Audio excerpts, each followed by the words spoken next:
anak telah saya nyatakan sebagai kejahatan luar biasa.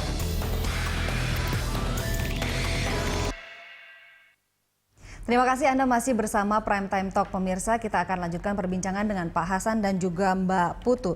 Tadi ada penelpon yang menekankan pada 3 hal. Yang pertama adalah pencegahan, lalu yang kedua adalah harus ada sinergi dari mereka yang mengawal sistem peradilan pidana dan kalau bisa jangan ada remisi. Ke Pak Hasan terlebih dahulu, Pak. Ya, terima kasih. Tadi saya kemukakan bahwa masalah kekerasan seksual ini bukan hanya pemberian hukuman kepada pelaku supaya menjadi efek jerah, tapi juga yang penting juga adalah upaya pencegahan supaya anak tidak mengalami kekerasan seksual. Oleh karena itu peran daripada keluarga, peran dari sisi masyarakat, pemerintah daerah untuk melakukan upaya-upaya pencegahan itu menjadi hal yang sangat penting.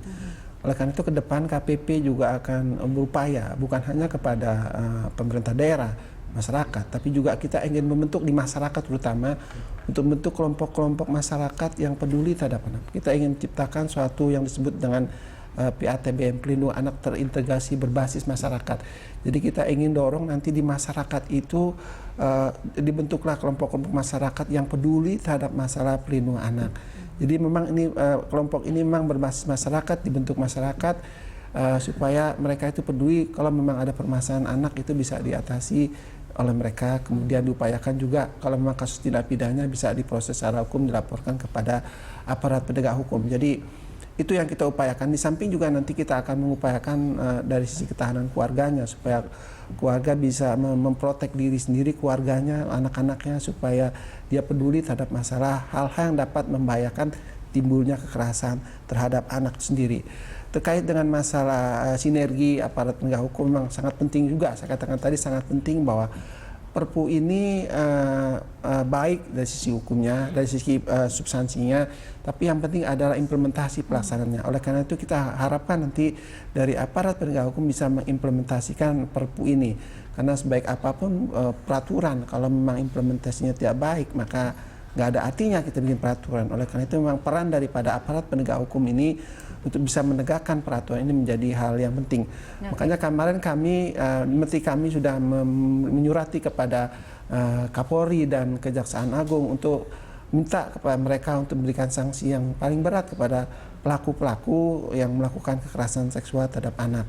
Jadi mudah-mudahan dengan ada surat tersebut dan Kapolri maupun Kejaksaan Agung, Jaksa Agung itu bisa mensosialisasikan atau membina kepada jaksa-jaksa yang ada di daerah, polisi, supaya nanti ada sinergi antara Polri dan Kejaksaan untuk memberikan sanksi yang paling berat kepada pelaku. Itu kira-kira. Mbak Putu, bagaimana catatannya untuk 3 hal itu? Pencegahan, lalu sinergi mereka yang mengawal sistem peradilan pidana, dan juga jangan sampai ada remisi. Iya, tentu saja pencegahan ini mutlak dilakukan karena kan percuma saja kalau di hilir penegakan hukumnya dibuat produk yang sebagaimanapun, tapi di pencegahan tidak. Apalagi dalam Perpu ini yang jadi pemberatan adalah orang-orang yang paling dekat dengan anak, keluarga, kemudian pendidik dan lain Ditambah sebagainya. Itu pemberatan, artinya kalau mereka tidak mendapatkan program pencegahan, tidak tersosialisasi dengan mereka-mereka yang rentan berdekatan dengan anak, ini nggak akan berhasil kan gitu ya. Jadi pencegahan di sektor hulu, di akar rumput keluarga terutama harus kuat. Karena mereka lah pada saat mereka melanggar, mereka yang akan lebih berat ancamannya. Lalu kemudian bagaimana penegakan hukum?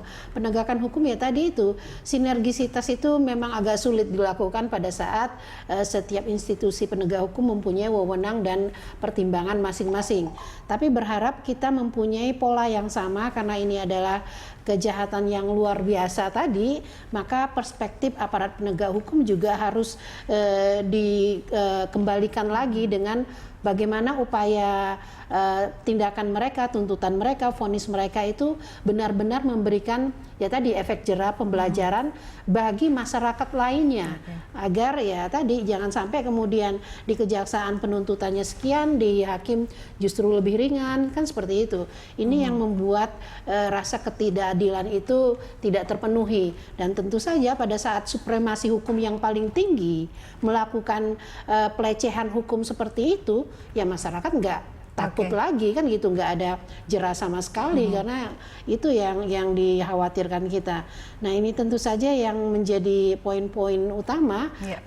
dari hulu ke hilir ya, bagaimana upaya-upaya ini bisa terrealisasi dengan baik. Mbak Putu, tapi kan tadi seperti dipaparkan bahwa kebiri kimiawi ini Iya. masih menimbulkan pro kontra meskipun Pasti. beberapa negara sudah menerapkan itu. Apakah ada studi atau riset gitu yang membandingkan sebelum dan sesudah kebiri kimiawi ini diterapkan? Apakah benar ada penurunan signifikan terhadap kekerasan seksual khususnya terhadap anak? Beberapa literatur dari negara-negara yang mempraktekkan hal ini memang tidak berbunyi ya. Ya tentu saja ini kita agak sulit untuk melihat itu ke sana ya, karena memang butuh studi lanjutan ya. Tapi karena ini sudah dibunyikan oleh pemerintah, kita akan lihat mengevaluasi bagaimana ini dilakukan. Saya berharap kalau ini digaungkan dengan masif melalui media massa tentang beratnya hukuman yang akan mereka terima, ini kan akan menjadi lampu kuning bagi mereka untuk ya hati-hati, karena sebenarnya kan produk hukum itu membatasi seorang jangan sampai melanggar hak orang lain kan gitu ya. Jadi pada saat dia melanggar hukum, maka aturan mainnya seperti ini. Jadi sebenarnya tidak perlu dikhawatirkan produk hukum terkait Perpu ini menjadi suatu yang pro dan kontra, karena memang tujuannya untuk mentertibkan kepentingan umum, mewujudkan rasa aman dan lain sebagainya. Jadi saya pikir ini adalah aturan yang luar biasa bisa diterapkan. Pak Hasan, kita sudah banyak berbicara soal pemberatan hukuman terhadap pelaku. Bagaimana dengan korban? Di mana keberpihakan negara terhadap korban? Ya, mengenai korban kan memang tentunya dia harus diberikan hak-haknya. Hak-hak yang diberikan terutama hak-hak dari rehabilitasi kesehatannya, rehabilitasi sosialnya, kemudian juga pendampingan dan bantuan hukum menjadi hal yang penting yang harus diberikan oleh negara. Karena itu tadi makanya kita akan menyusun PP-nya, di samping kebiri juga akan mengatur masalah rehabnya, rehab sosial, rehab kepada korban, mungkin kepada para pelaku ketika aja Nanti itu ada di PP? Ada di PP. Kemudian juga yang terakhir yang kita lagi upayakan terhadap korban ini adalah kita sedang menyiapkan RPP tentang restitusi bagi anak korban tindak pidana. Jadi anak-anak yang korban sesuai dengan Undang-Undang 35 tahun 2014 kan mengamanatkan KPP untuk membuat peraturan pelaksananya. Ada 5 peraturan pelaksanaan, disenting Perpres tentang KPAI yang sudah hampir selesai Bu ya, ada Perpres tentang penyelenggaraan koordinasi perlindungan anak, ada PP tentang tentang penyelenggaraan koordinasi perlindungan anak dan PP tentang restitusi bagi anak korban tindak pidana.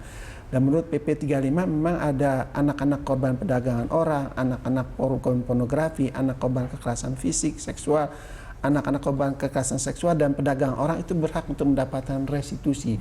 Restitusi adalah penggantian kerugian yang diderita oleh korban baik material maupun imaterial yang nanti akan dibayar oleh pelaku, tapi itu untuk anak korban. Tapi kalau untuk kekerasan seksual, untuk wanita misalnya, mungkin kalau dia adalah korban perdagangan orang, dia bisa mendapatkan restitusi juga. Tapi saya lihat juga sekarang ini untuk LPSK, Lembaga Perlindungan Saksi Korban, juga akan mendorong supaya korban-korban merasa dirugikan atas tindak pidana yang dilakukan oleh pelaku juga difasilitasi untuk mengajukan tuntutan restitusi kepada pelaku. Kira-kira itu yang... Ya, selamat bekerja keras Pak Hasan. Kita tunggu PP-nya dan kita bersama-sama akan mengawal PP dan juga implementasinya ya Mbak Putu ya. Terima kasih banyak atas kehadirannya di Berita 1 TV Pak Hasan dan juga Mbak Putu atas diskusinya.